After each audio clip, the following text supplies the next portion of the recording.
பார்வதி உண்மையிலே வந்து சாரி பார்வதி, நான் வந்து தெரியாம பேசிட்டேன் அப்படின்னு சொல்லிட்டு, திரும்பவும் வந்து கமருதீன் வந்து பார்வதி கிட்ட வந்து சாரி கேட்க, அந்த இடத்துல ஒரு ட்விஸ்ட்டா வந்து ஒரு விஷயம் வந்து நடக்குது. இதுக்கு முன்னாடி வரையும் வேற மாரி நடந்துட்டு இருந்தது. இப்போ ஒரு விஷயம் வந்து நடந்தது. ஸோ, இப்போ காலையிலேருந்து அந்த பேட் டச் விஷயத்த வந்து எல்லார் முன்னாடியும் பேசி ஒரு பெருசாகி, அந்த இடத்துல விஜய் பார்வதி ஒரு பக்கம் கோவப்பட்டு, கமருதீன் ஒரு பக்கம் வந்து கோவப்பட்டு ஒரு பெரிய சண்டை வந்து வெடிச்சது. ஸோ, இப்போ அந்த ஒரு சண்டையில வந்து பார்த்திங்கன்னா, இப்போ ஃபைனலா வந்து சாண்ட்ரா கிட்ட வந்து பேசிட்டு இருக்கும்போது, கமருதீன் வந்து சாரி பார்வதி, நான் ஏன் காலையில அந்த மாரி பேசினேன் அப்படின்னா, எனக்கு வந்து நான் உண்மையிலேயே ஃபீல் பண்ணி சாரி கேட்குறேன். என் வேர்ல்டில் என் வேர்ல்டில் வந்து நான் வந்து ரொம்ப இன்செக்யூர்டாக வந்து ஃபீல் பண்ணிட்டேன்.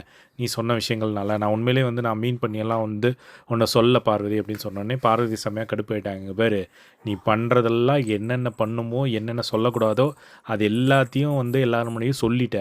இப்போ வந்துட்டு நீ சாரி கேட்குறதுல எனக்கு உடன்பாடு இல்ல. நீ விட்டுரு அப்படின்னு சொல்லும்போது, ஓகே உனக்கு ஃபீல் ஆச்சு சாரி கேட்டேன். சரி விட்டுரு அவ்வளோதான் அப்படின்ற மாரி சொல்ல, இல்ல நான் உண்மையிலேயே சாரி தான் கேட்குறேன். நம்ம தனியா பேசலாம். வேணாம்ப்பா சாமி, இனிமேல் தனியா பேசுகிற வேலையே வேணாம்.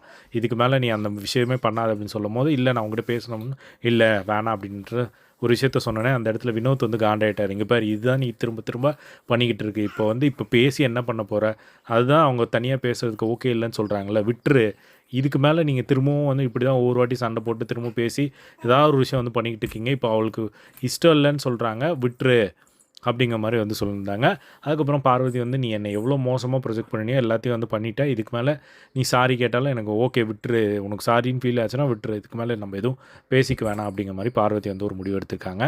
ஸோ அவ்வளோதான் வந்து இப்போ பார்வதியும் அதே ஒரு ஸ்டாண்ட்ல இருந்தாங்க அப்படின்னா நல்லாயிருக்கும். பட் அது நடக்குமா அப்படிங்கிறதெல்லாம் வெயிட் பண்ணி தான் வந்து பார்க்கணும்.